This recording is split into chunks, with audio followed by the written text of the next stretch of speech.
When the CEO's son snapped his fingers at me like I was a barista, I realized my kids weren't the only ones who thought I was harmless. The conference room smelled like expensive leather and fear. 20 people sat around that mahogany table, half of them in suits that cost more than my first car, the other half in traditional Korean business attire. The Korean delegation had flown in from Seoul specifically for this meeting. 3 months of negotiations, millions of dollars on the line, and young Trevor Morrison, the CEO's son, decided this was the moment to establish dominance. "Hey," he said, not even looking at me, just snapped those manicured fingers twice. "Coffee, black, make it quick." I was sitting 3 seats down from him, notebook open, ready to discuss the logistics framework I'd spent 2 weeks preparing. My title was Senior International Operations Specialist. I'd been with the company for 23 years. I spoke 6 languages. I'd negotiated deals in 14 countries, and this 28-year-old trust fund baby was treating me like the help. The room went quiet. Chairman Park Jae-sung, seated at the head of the table, watched me with those sharp eyes that missed nothing. His 3 executives sat perfectly still. Everyone else suddenly found their papers fascinating. Trevor Morrison leaned back in his chair, arms crossed, waiting. He had that smirk, the one that said he knew exactly what he was doing, the one that said he'd already won. I stood up slowly. My chair scraped against the floor. Every eye in the room tracked my movement. Then I turned to Chairman Park and spoke in Korean. "Chairman Park, please forgive this interruption. It is my honor to address you directly. I want to express my deepest gratitude for your patience during these negotiations. Your wisdom and leadership are recognized and respected by those of us who understand the true value of partnership." I bowed. Properly. The full formal bow that showed genuine respect. Chairman Park's expression didn't change, but something shifted in his eyes. He stood up. Then he bowed back to me, a bow of equal respect.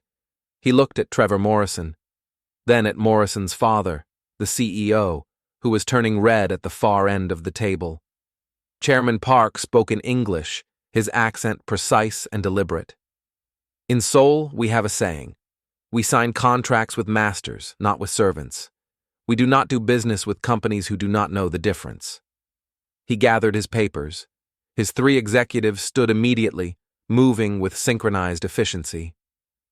Chairman Park looked at me one more time and nodded slightly. "Mr. Brennan," he said, "your reputation precedes you. We will speak again." Then they walked out. The silence in that room was so thick I could taste it. CEO Morrison looked like he was going to have a stroke. His face had gone from red to purple. Trevor had gone pale, his mouth hanging open like a landed fish. "What the hell did you just do?" Trevor finally managed. "I spoke Korean," I said. "You should try learning a second language sometime. Broadens the mind." I picked up my notebook and walked out. Behind me, I heard CEO Morrison start screaming at his son. The words $300 million deal and complete idiot featured prominently. My phone buzzed before I even made it to my office, a text from my son, Danny. "Saw the video. Really, Dad? You couldn't just get the coffee?" Video. Of course, someone had filmed it, probably already making the rounds on the company's internal social channels. I opened the link Danny had sent. Sure enough, there I was, standing up in that conference room.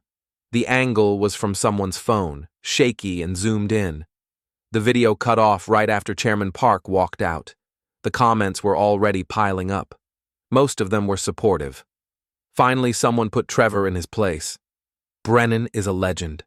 This is why you don't disrespect the people who actually know things." But then I saw Danny's comment. Public, for everyone to see. "This is my dad. He's always been dramatic. Can't handle basic workplace dynamics without making it a whole thing. Boomer energy." My daughter-in-law, Melissa, had replied, "For real. He called me last week complaining about being tired. Like, welcome to having a job? Some of us manage stress without throwing tantrums. Something cold settled in my chest. I called Danny. He answered on the third ring. Dad, hey, I'm actually in a meeting. You posted that comment publicly? A pause. What comment? The one where you called me dramatic, where you mocked me in front of my colleagues. Dad, come on. It's not that serious. Everyone's just having fun with it. You did kind of make a scene. I made a scene. Yeah, like, you could have just gotten the coffee and dealt with it privately later. Now you've probably pissed off the CEO and his son. How's that going to affect your position? I sat down in my office chair. Through my window, I could see the parking lot, the trees beyond, the mountains in the distance. I'd been looking at this view for 23 years. When did you start thinking of me as weak? I asked. What? Dad, nobody thinks you're weak. We just think you're getting older. Maybe it's time to think about taking things easier. Less stress. Have you thought about early retirement? I'm 52. Right, but you've been working since you were, 25? You've put in your time. Melissa and I were actually talking about this. We think it might be good for you to step back. Enjoy life a little, travel, whatever. This is about money, I said. What? No. Dad, come on. This is about my retirement accounts and the house and everything I've built, and you think I'm too old to manage it myself. Silence on the other end. Then Danny's voice came back, different now, colder. We're just trying to look out for you. Mom died 3 years ago. You're alone in that big house. You're clearly stressed at work. We're worried about you. Worried? Yes, worried. Is that so hard to believe?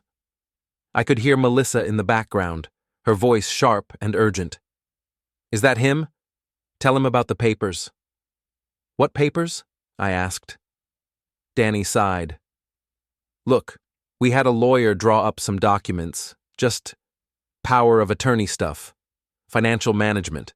It's all standard, just to make sure everything's protected in case anything happens to you. In case anything happens to me. You know what I mean. You're not getting any younger. These things need to be planned for. We're just trying to help. The cold in my chest had spread to my arms, my hands. I set the phone down on my desk and put it on speaker. Let me be very clear, I said. I am not signing anything. I am not giving you access to my accounts. I am not stepping down. Dad, and if you ever publicly humiliate me again, you'll find out exactly how not weak I am. I hung up. My hands were shaking, not from fear, from rage. I opened my laptop and checked my bank accounts. Everything was still secure. No unauthorized access attempts. I changed all my passwords anyway, made them 30 characters long with special symbols and numbers. Then I opened my email and started going through my contacts. I had friends at every major tech company in the valley, people who owed me favors, people I'd helped over the years. I started making a list. My office door opened. Trevor Morrison stood there, his face still pale but now with an angry red flush creeping up his neck. You're done, he said. My father is furious. That deal was worth $300 million, and you just cost us the entire contract. No, I said calmly. You cost us the contract when you treated me like a servant, in front of people who actually understand respect. You work for this company. You work for me. I work with this company, and I don't work for you at all. Check the org chart. He stepped closer to my desk. You think you're clever? You think your little stunt impressed anyone? You're a relic. You're obsolete. The only reason you still have a job is because my father feels sorry for you. I stood up. Trevor was 6'2", athletic, 30 years younger than me. I was 5'10", 52 years old, with a bad knee from a skiing accident in my 30s. I smiled at him. Get out of my office. He stared at me for a long moment. Then he turned and walked out, slamming the door behind him. I sat back down and returned to my email. I had work to do. By the time I got home that evening, the video had been shared 800 times on the company's internal platform. It had also made its way to LinkedIn, where some former colleague had posted it with the caption, "This is what integrity looks like." My phone was full of messages. Most were supportive. Some were from old friends I hadn't talked to in years, saying they'd heard what happened and wanted to grab coffee sometime. But buried in there were 3 messages from Danny and 4 from Melissa. Increasingly urgent, increasingly angry. The last one from Danny said, "We're coming over tomorrow morning. We need to talk about this. You're clearly not thinking straight." I poured myself a whiskey and sat in my living room. The house was too big for one person. Laura and I had bought it 28 years ago, when Danny was 2, and before we knew Melissa would be the only other child we'd have. 5 bedrooms, 3 bathrooms, a workshop in the garage that I'd built myself. Laura would have known what to do. She always knew what to do. When she died, it felt like someone had removed the instruction manual for my life and replaced it with blank pages. But I wasn't confused now. I knew exactly what was happening. My children wanted my money. They thought I was weak. They thought I was old and declining and easy to manipulate. They had no idea who they were dealing with. I opened my laptop and started researching. Corporate law, financial planning, estate management. I read until 2 in the morning, taking notes, making plans. If they wanted a war, I'd give them one. But it would be fought on my terms. As the story unfolds, hit the hype button, like, subscribe, and write in the comments. Would you forgive them or walk away? Danny and Melissa showed up at 9 the next morning. I'd been awake since 5, going through documents in my home office, legal papers, financial statements, employment contracts, preparing. I answered the door in my running clothes. I'd been up for hours, but I wanted them to think they'd caught me off guard. "Dad," Danny said. He tried to hug me. I stepped back. "Come in." They followed me to the kitchen. Melissa was wearing designer yoga pants and an expensive jacket. Her phone was in her hand, like always. Danny wore jeans and a button-down shirt. His lawyer costume, the outfit he wore when he wanted to seem professional. "Coffee?" I asked. "We're fine," Melissa said quickly. "We really need to talk about yesterday." I poured myself a cup anyway, took my time, added cream, stirred slowly. "You made a huge mistake," Danny said. "Trevor Morrison is already talking about having you fired. His father is furious. You humiliated them." "They humiliated themselves." "That's not how they see it. Dad, you need to apologize. Go in there Monday morning and make this right." I took a sip of coffee. "No." Melissa made a sound somewhere between a laugh and a scoff. "Are you serious right now? You're going to throw away your career over pride?" "My career is fine. Chairman Park already sent me an email this morning. He wants to schedule a private meeting to discuss working together directly." That stopped them both. Danny's mouth opened, closed, opened again. "What?" Turns out competence and respect matter to some people. The Korean delegation doesn't want to work with the Morrisons. They want to work with me. You can't do that.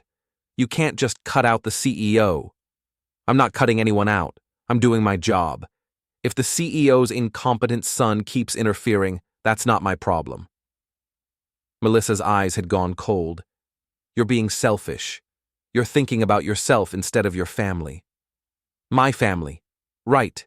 The family that's been mocking me online. The family that wants me to sign over my financial control." "We want to help you," Danny said. "You're clearly under a lot of stress. You're making bad decisions.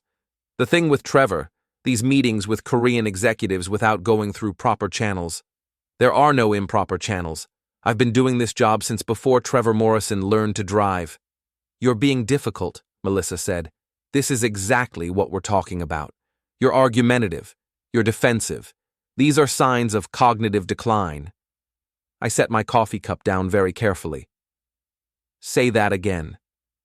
"We're worried about you." Danny jumped in. "You're living alone. You're clearly struggling at work. We just want to make sure you're protected." "Protected from what?" "From yourself," Melissa said flatly.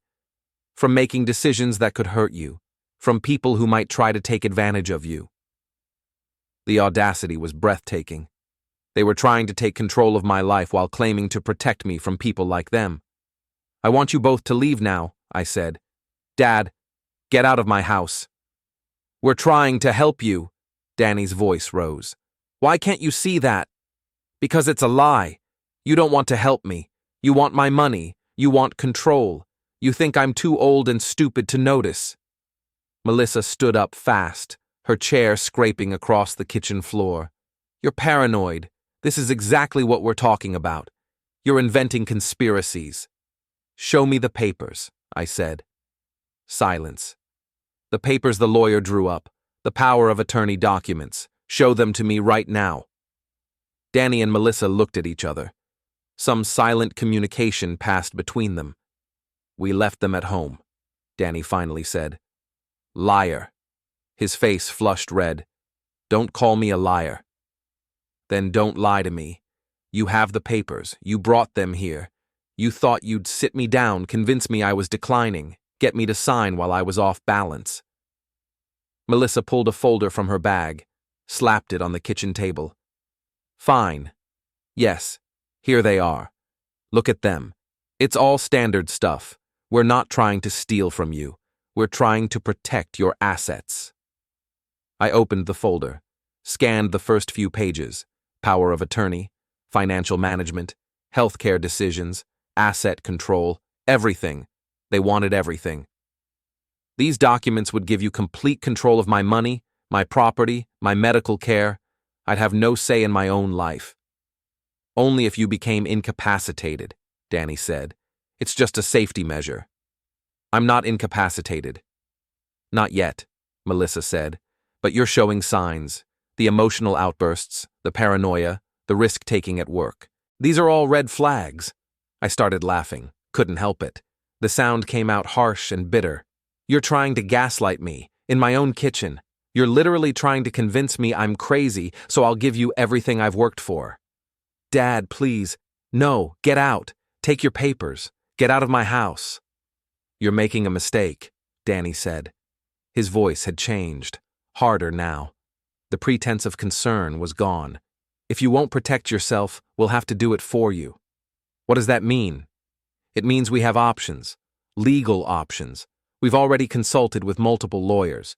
If we need to, we can petition for guardianship, prove you're not competent to manage your own affairs. The cold in my chest had turned to ice. You'd take me to court. If we have to, Melissa said, for your own good. Get out. Dad. Get out! I didn't shout often. Maybe that's why they both flinched. Danny grabbed the folder. They headed for the door. Melissa turned back. This isn't over. We're not going to let you destroy yourself. Then they were gone. I stood in my kitchen, hands shaking again, that ice spreading through my whole body. They were serious. They were actually serious. My own son was threatening to have me declared incompetent, to take everything, to strip me of my autonomy, my dignity, my independence, because he wanted my money.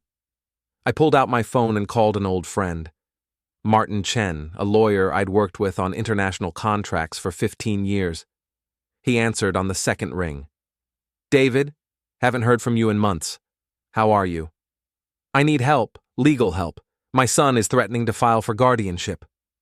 A pause. Are you incapacitated? No. Then we need to talk. Can you come to my office this afternoon? I'll be there in an hour. I changed clothes, grabbed my laptop and documents, and drove to Martin's office in downtown San Jose. The morning traffic was light for a Saturday.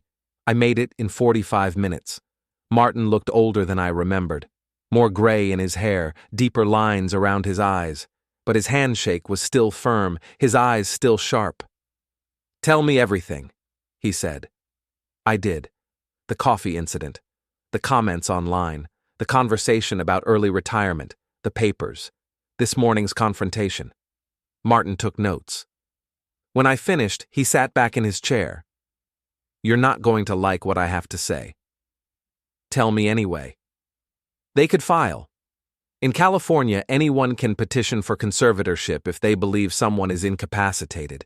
They'd need to provide evidence, medical records, testimony from witnesses, documentation of concerning behavior. I'm not incapacitated. What are my options? Fight it. Get your own medical evaluation. Document everything. Show you're competent, rational, making sound decisions. And most importantly, we make sure your legal affairs are in order. Update your will. Create a trust. Make it impossible for them to access your assets even if they somehow won guardianship. How long will that take? The documents? I can have them ready in a week. Fighting a potential conservatorship case? That could take months, years if they keep pushing. I don't have years. Martin leaned forward. What are you planning, David? I'm planning to make sure my son regrets ever trying to steal from me. Be careful. If you do anything that could be seen as erratic or vindictive, you'll be giving them ammunition. Everything I do will be legal, rational, and completely justified. That's what I'm afraid of. I left Martin's office with a plan. Monday morning, I'd go to work and start the next phase. But first, I needed to understand exactly what I was dealing with. I drove home and spent the rest of the day doing research. Social media deep dives, financial background checks, everything I could find on Danny and Melissa's life. What I found was interesting. They were living beyond their means, way beyond. The expensive apartment in San Francisco, the designer clothes, the new car Melissa drove, the vacation photos from Europe. Danny's salary couldn't cover all that. Neither could Melissa's. They were burning through money faster than they made it, which explained everything. They didn't just want my money, they needed it. They'd overextended themselves, and now they were desperate. My phone buzzed. A text from an unknown number. Mr. Brennan, this is Chairman Park's assistant.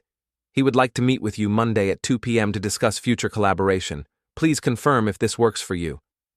I smiled and typed back, I'll be there. Then I opened my laptop and started working on a presentation. If Chairman Park wanted to see what I could do, I'd show him exactly why the Morrisons were about to lose the most important deal of their careers. By Sunday evening, I had everything ready. The presentation was clean, professional, devastating. A complete analysis of why the Morrison approach to international partnerships had failed. Data showing how their methodology alienated foreign clients. Alternative strategies that respected cultural differences while maximizing profit, and prominently featured throughout specific examples of Trevor Morrison's incompetence. I practiced the presentation 3 times, timed it, refined it, made sure every word hit exactly the way I wanted. Danny called twice. I didn't answer. Melissa sent 4 texts asking if I'd thought about what we discussed. I deleted them without responding. They wanted me weak and confused. They wanted me to doubt myself. Instead, I was preparing for war. 3 years after the guardianship hearing, my life had transformed in ways I never expected. The consulting business had exploded. I was working with companies in 7 countries, traveling internationally 4 times a year, and making more money than I'd earned in my entire career at Morrison Tech. Danny and I had rebuilt something resembling a relationship. We met for coffee once a month, kept things surface level. He'd gotten remarried to a woman who actually worked for a living instead of spending other people's money. They had a daughter, my granddaughter, Emma. I'd met her twice. The visits were awkward. Danny and his wife Sarah were careful around me, overly polite, like they were afraid I'd cut them off again if they said the wrong thing. Maybe I would. I didn't trust Danny. Probably never would again. But I was trying. Morrison Tech had gone downhill. The CEO had retired. Trevor had disappeared into some startup that immediately failed, and the company had been acquired by a larger firm. Most of my old colleagues had been laid off or left. I was one of the lucky ones who got out before the collapse. Chairman Park and I had become friends. He'd introduced me to his entire network. I was now the go-to consultant for Korean companies expanding to America. My reputation was solid, unshakable. Everything was going well, better than well. Then I got a call from Martin Chen. David, I need to talk to you about something sensitive. What's wrong? Danny's in trouble. Legal trouble. My stomach dropped. What kind of trouble? He was involved in a real estate investment scheme. Not fraud, exactly, but close. The development company he invested with made promises they couldn't keep. Investors are losing money. Some are suing. Danny's name is on several documents. How much is he looking at? Worst case? 300,000 in losses. Best case? He walks away clean but loses everything he invested. Let me guess. He doesn't have 300,000. He has about 50. The rest would be problematic. I sat down. Why are you telling me this? Because he's going to ask you for help. I wanted you to hear it from me first, to be prepared. I'm not giving him money. I'm not suggesting you should. But David, this could destroy him. Bankruptcy. His wife might leave. He'd lose the house. That's not my problem.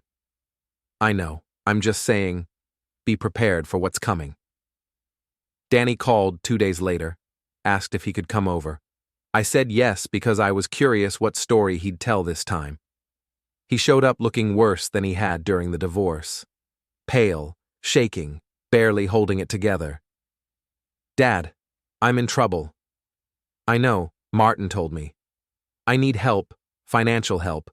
I know I don't have the right to ask, but I'm desperate. How much? 250,000. That would cover my losses and the potential legal fees. I'd pay you back. I swear I would. With what money?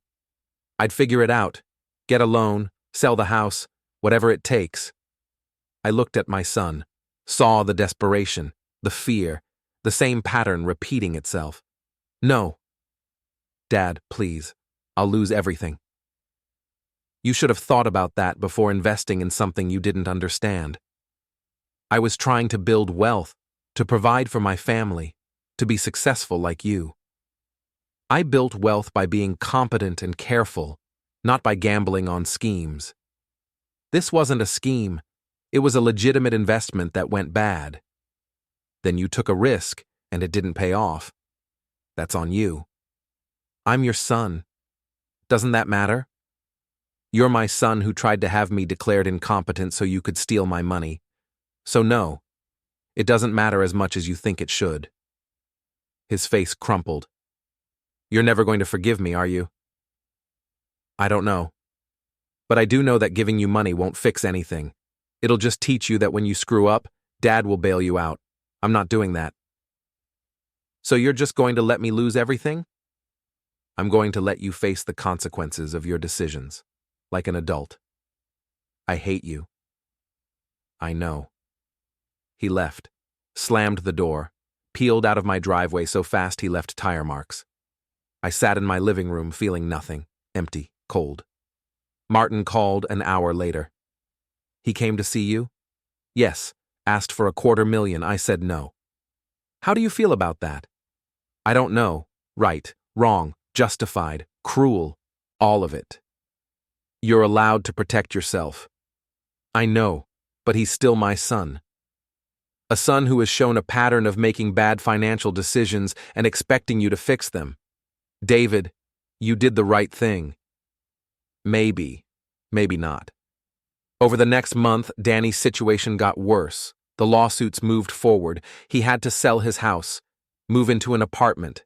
His wife stayed with him, which surprised me. Apparently, she was tougher than Melissa. Danny called twice more asking for money. I said no both times. Then the calls stopped. I heard through mutual contacts that he'd declared bankruptcy, lost everything, was starting over from scratch. Part of me felt guilty. I had the money. I could have helped, saved him from financial ruin. But another part of me knew that helping would just enable the pattern.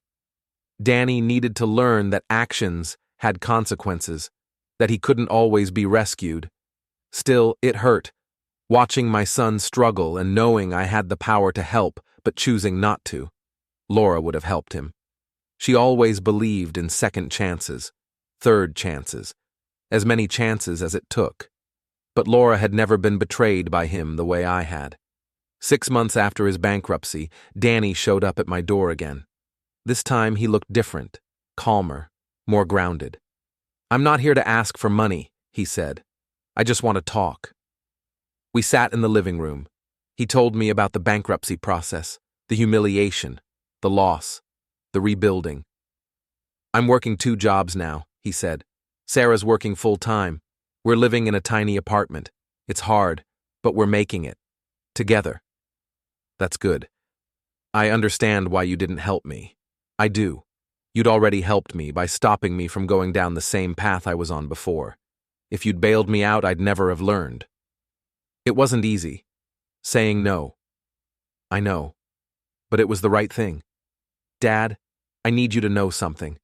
I've spent the last few years being angry at you for the guardianship thing, for cutting me off, for not helping me when I needed it. But I was wrong. You were protecting yourself, teaching me, forcing me to grow up. You're an adult. You shouldn't need your father to teach you that. Maybe not. But I did. And you did. And I'm grateful." We talked for 2 hours, really talked, about the guardianship petition, about Danny's financial problems and my career success. For the first time in years, it felt like we were actually father and son again. Not perfectly, not like it used to be, but something. As Danny was leaving, he paused. "Can I bring Emma by sometime? She's been asking about her grandpa. I'd like that." "Really?" "Really." After he left, I sat in Laura's chair and cried.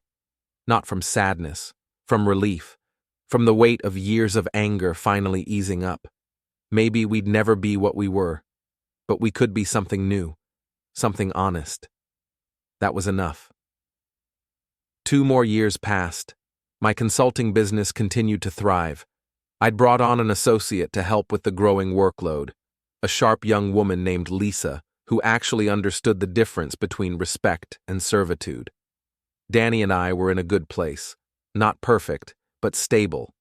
I saw Emma regularly. She was 6 now, bright and curious.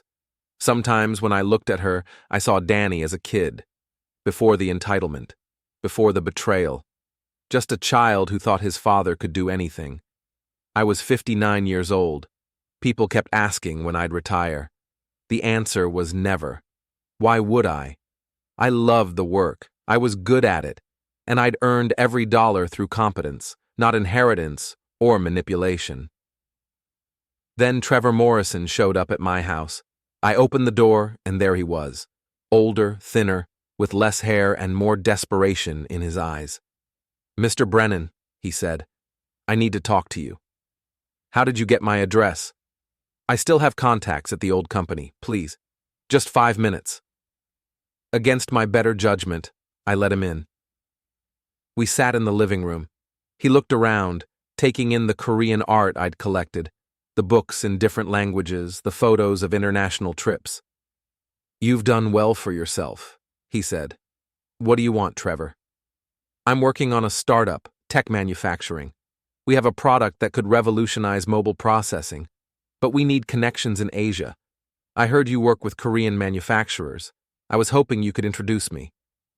I almost laughed. "You want me to help you?" "I'd pay you, a consulting fee, whatever's fair." "You think I'd work with you? After what you did?" "That was years ago. I was young and stupid. I've changed." "Have you?" He met my eyes. "Honestly? Not really. I'm still arrogant, still entitled. But I'm also broke and desperate. And you're the best at what you do. So I'm asking, professional to professional. You snapped your fingers at me like I was a servant." "I know. I was an asshole. I'm still an asshole. But I'm an asshole with a good product and no connections. Please." I studied him. Saw the same smug privilege he'd always had. But also something new. Humility born from failure. "No. Mr. Brennan, you humiliated me. You tried to have me fired. You lied about me costing your company money when it was your incompetence that lost the deal. Why would I ever help you? Because you're better than me. You always have been. That's why I hated you. You made me look like the fraud I was." So you're hoping I'll be magnanimous? I'm hoping you'll be practical. My product is good, really good. If you connect me with the right manufacturers, we both make money. You get a percentage of whatever deals I close. How much of a percentage? 20%. 30. He blinked. You're actually considering this? I'm considering whether watching you grovel is worth the entertainment value. The answer is yes. 30% of all deals I facilitate. Full veto power on the terms. And Trevor? If you ever disrespect me again, I walk, and I make sure everyone in the industry knows what you did. Agreed. Thank you, Mr. Brennan. Call me David. If we're working together, use my name. Over the next 6 months, I introduced Trevor to 3 Korean manufacturers. His product was actually good. I wouldn't have helped him otherwise. The first deal closed for $12 million. My cut was $3.6 million. Trevor sent me a bottle of expensive whiskey with a note. I'm still an asshole, but I'm a grateful asshole. I kept the whiskey. Donated my percentage to a scholarship fund in Laura's name. Danny heard about the Trevor situation through the industry grapevine. Called me confused. You're helping the guy who humiliated you? I'm making money off him. There's a difference. But why? After what he did? Because holding on to anger is exhausting, and because his money spends the same as anyone else's. You wouldn't help me when I needed it. You wanted me to bail you out of poor decisions. Trevor has a legitimate business need that I can fulfill profitably, not the same thing. So if I came to you with a business proposition instead of asking for money, I'd evaluate it objectively. If it made sense, I'd consider it. If it was another scheme to extract money from me, I'd refuse. Silence on the line. Then, I think I understand. Do you? You'll help me succeed, but you won't save me from failure. I have to earn your support. Exactly. 3 months later, Danny came to me with a proposal. He wanted to start a property management company. Small scale, working class rentals. He had the experience, the work ethic, and a solid business plan. I read through everything, met with his proposed partner, checked their financials. This is good, I said. Realistic, conservative, shows you've learned something. Will you invest? No, I'll co-sign a business loan. You put up your own collateral. You take the risk, but I'll help you get started. That's more than I expected. I'm not giving you money. I'm giving you a chance to prove yourself. Don't waste it. He didn't. 2 years later, Danny's property management company was profitable, small but stable. He'd paid back the loan 6 months early. We had dinner to celebrate, just the 2 of us. Sarah had Emma at home. I never thought we'd get here, Danny said, after everything that happened. Neither did I. Do you forgive me? For the guardianship thing? I thought about it, really thought about it. I forgive you for being desperate and making bad choices. I don't forgive you for trying to steal from me, but I accept that you've changed. That's enough. Fair. Dad, I know I can't ever make it right, what I did. But I want you to know, you were right. About everything. I was entitled. I was selfish. I thought your money was somehow mine. I was wrong. Yes, you were. If I'd succeeded, if the judge had granted guardianship, I would have destroyed both of us. You'd have lost everything you worked for, and I'd have become someone I'd hate. Probably. Thank you for fighting, for not giving up, for forcing me to see who I really was. We finished dinner, drove home separately, but something had shifted. The wound wasn't healed, might never fully heal, but it had closed, scarred over. We could both live with it now. I was 61. Danny was 41. We'd wasted years being enemies. Maybe it was time to spend whatever years we had left being family again. Not the family we were, but the family we could be. That night, I sat in Laura's chair and talked to her. I did that sometimes. Told her about my day, about Danny, about the life I'd built since she died. I think you'd be proud of us, I said to the empty room. We're messy, broken in places, but we're trying. That counts for something, right? No answer, just silence. But somehow I felt like she'd heard me, and she'd be proud. Not of the guardianship fight, not of the years of anger, but of the rebuilding, the forgiveness, the second chance we'd given each other. That was worth something. That was worth everything. At 63, I'd accomplished more than most people do in a lifetime. The consulting business had expanded beyond Korea to Japan, Taiwan, and Singapore. I'd been featured in international business magazines. Universities asked me to guest lecture. I'd written a book about cross-cultural negotiation that actually sold. Danny's property management company had grown. He now managed 40 units across the city, employed 5 people, made enough that Sarah could work part-time and spend more time with Emma. Trevor Morrison's startup had been acquired by a major tech company for $200 million. My percentage of that deal had been substantial enough that I'd finally paid off the house completely and set up trust funds for Emma and any other grandchildren Danny might have. Life was good, stable, peaceful. Then Morrison Sr. died. Heart attack, quick and unexpected. The funeral was massive. Everyone from the old company attended. I saw faces I hadn't seen in years. Trevor was there with his mother. He looked devastated. For all their dysfunction, he'd loved his father. After the service, Trevor approached me. David, thanks for coming. I'm sorry for your loss. Your father was a complicated man, but he built something impressive. He died angry at me.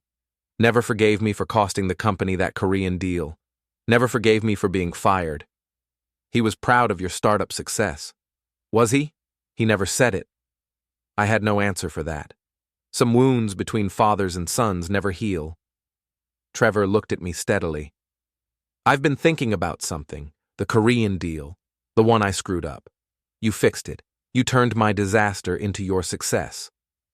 That's one way to look at it. It's the right way. David, I need to ask you something. Did you plan all of this? Plan what? Everything.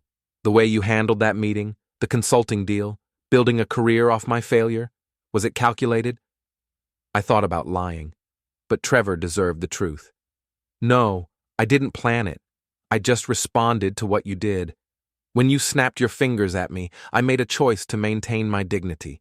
Everything else followed from that. So I created my own enemy.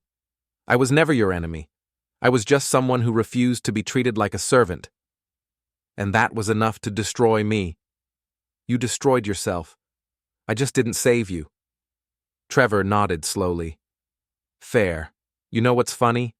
I respect you more now than I ever did when we worked together. Back then, I thought you were just some old guy coasting to retirement. I didn't see what you actually were. What was I? Dangerous. Competent and dangerous. You didn't need to be loud or aggressive. You just needed to be better than everyone else. I was never trying to be dangerous. I know. That's what made you so dangerous. We stood there in the cemetery, surrounded by graves and grieving people. 2 men who'd been enemies who'd become something close to colleagues who might eventually become something like friends. My father died angry at me, Trevor said again. I don't want that to be my story. When I go, I want people to remember that I learned, that I grew, that I became better, then become better. I'm trying, working on it every day. David, thank you, for not crushing me when you could have, for helping me when you didn't have to, for teaching me that respect goes both ways. You're welcome.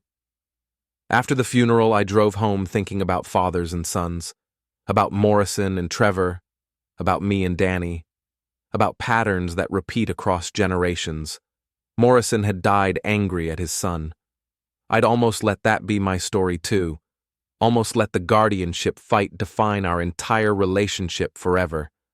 But I'd chosen differently, chosen to rebuild, to forgive, even if not completely, to give Danny a chance to be better.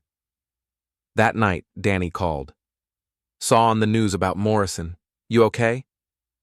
Why wouldn't I be? Because he was part of your old life. Sometimes when people from our past die, it brings up stuff. I'm fine, but thanks for asking. Dad, I wanted to tell you something. Sarah's pregnant. We're having another baby, a granddaughter, and now another grandchild. Congratulations, that's wonderful. We're naming him David. If it's a boy, after you. If that's okay? I had to sit down. You want to name your son after me? Yeah, I know things between us have been complicated. But you're still my father. You taught me what real strength looks like, what dignity means, how to fight for yourself. I want my son to have your name, to hopefully have some of your qualities. Danny, I don't know what to say. Say yes. Let me do this. Let me show you that I've learned what you tried to teach me. Yes, of course yes. We talked for an hour. About the baby, about Emma, about Danny's business, about my consulting work. Normal father-son conversation, the kind we'd lost for years. After we hung up, I sat in Laura's chair and cried. Not from sadness.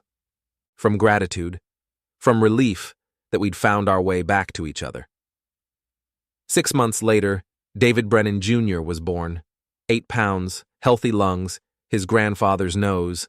I held him in the hospital and felt something I'd thought was gone forever. Hope. Pure, uncomplicated hope. Danny watched me with his son. Do you remember holding me like that? Every day. You were the most important thing in my life. I'm sorry I forgot that. I'm sorry I made you my enemy. You were desperate and scared. I understand that now. I couldn't see it then, but I understand. If I ever become the kind of father who makes my son feel like he has to fight me, I want you to call me out. Promise me. I promise. We took little David home a few days later. I visited every week, watched him grow, saw Danny become the kind of father I'd always hoped he'd be. Patient, present, struggling with the normal challenges of parenting instead of the destructive patterns of entitlement. Trevor's company continued to grow. He brought me on as a consultant. We worked together on international expansion. Our professional relationship was solid. Our personal relationship was cordial. We'd never be friends. Too much history. But we were proof that people could change, could learn, could become better versions of themselves. My consulting business eventually became more selective. I only took projects I found interesting, spent more time with Emma and David, traveled for pleasure instead of work.